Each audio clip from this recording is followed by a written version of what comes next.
those that you're looking more over a longer time span I with? think what I can share is who will play first and who will go on missions first. In terms of the contribution, that's hard to say. That's almost more based on what our needs are. What we know we need receivers to play right away and play well, and we need some receivers to play right away and play well. If you look at the rest of the positions, I can't say that we need urgency that way. We have some players that are going to play first, but the two things that had to happen is receivers that were qualified to play right away and some linebackers that were qualified to play right away, even if they're freshmen. The system that we're playing now and the number of plays we're playing on both sides, we believe we're going to need a lot of freshmen to contribute in some capacity, maybe up to 22 plays a game, through special teams and a role on offense and defense to help us get through the season at the tempo we play. I learned that a year ago. So these young guys, even though if they're not in a huge position of immediate need, they could pass someone that's existingly in our program, or they could be a dominant special teams player or a contributor, which we're going to need.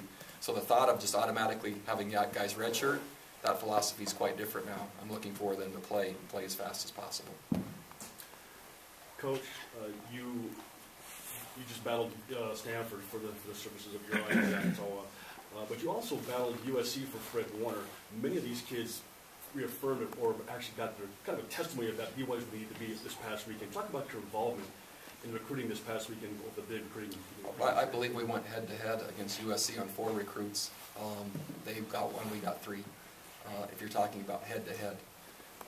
And the number of players, especially that aren't church members, with over 10-plus offers that then chose BYU, it's the highest ever in the history of our school. The relationships that our coaches built with them, and them being able to present exactly what happens at BYU was really effective. Now when you talk about competing with Stanford, we compete against Stanford frequently. And in Uriah's case, what a great decision by him. Super strong academically. The family is absolutely one of the best homes I've ever been in Compton. Faith-based. All the sisters have graduate degrees and are off doing great things. So a faith-based, strong academic household with a young man that's a great football player. He is BYU, and that he chose us after already having committed and agonizing all the way through last night over where he was going to be. That was the highlight of our day. Not that he's more important, but just to see a young man put that much time and effort into his decision and chose BYU. Realizing that individuals make decisions on their own and why things are important to them, has there been an overriding sentiment from guys that committed to you for this class that seems to be familiar?